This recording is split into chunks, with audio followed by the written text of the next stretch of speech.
finding out who you are, what you want to say to the world, and what is the response that you seek based on how you position yourself. That guides your thinking, it guides your strategy, it guides even product development to an extent.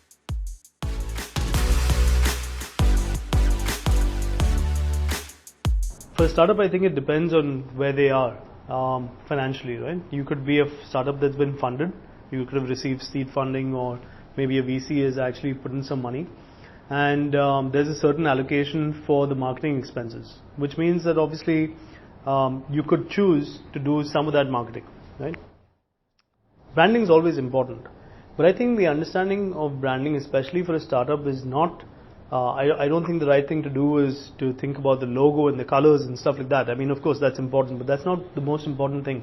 What's probably more important is to actually identify who you really are, what do you stand for, how you're different, why your project is worthwhile, why anybody should care about your project in the first place, and if you're creating a product or a service, why should anyone buy that product or service?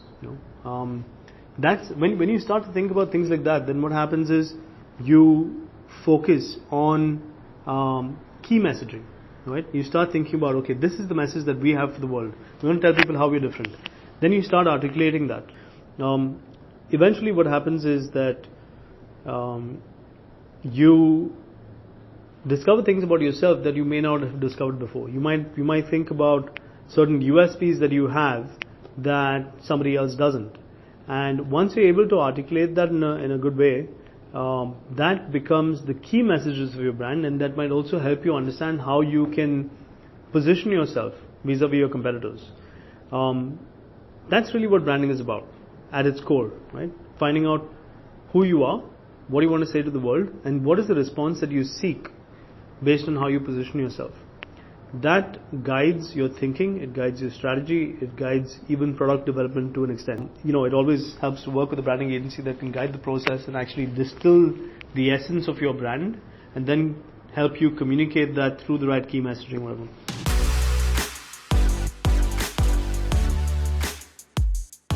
Let's say you didn't have that budget. Let's say you said, okay, fine, we know that we need some sort of logo, we have decent enough name, what's the next step? I think what's really important in this scenario is, it's as much as branding agencies will say, the logo is important and the branding is important and the look and the feel and the colors and all of those things are important. Yes, they are important. I'm not saying they're not. But what's even more important is for you to have some identity, even if it's not the best identity in the world. You'd actually spend more time thinking about what you're going to say and how you're going to say it, rather than how you look, right?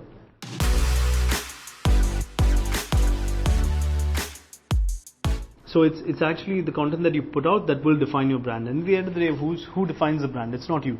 To an extent, of course, it's you, because you direct the conversation in a certain direction, right? But how people actually perceive your brand and how they interact with it is up to them. So you create that kind of content, and then people say that, okay, this is the way that we want to interact with your brand. We either care about it, we don't care about it, or we love it or we hate it or whatever it is. Those are decisions that are made by the consumer themselves.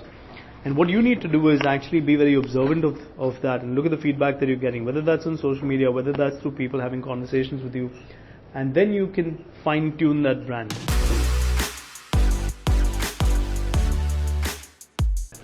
It's probably very early to start defining what your brand looks like right at the start.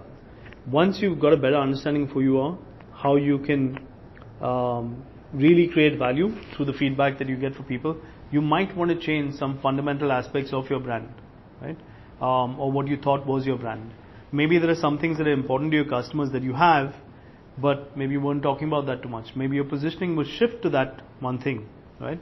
So if let's say you designed the most beautiful shoes in the world, but actually they turned out to be the most comfortable shoes, what you might want to focus on is the comfort as much as the beauty, or maybe more on the comfort than on the beauty. So your positioning changes, right? If you start out from the beginning talking about how beautiful your shoes are, then what happens is that you've got to stick with that for a while, right? Or forever.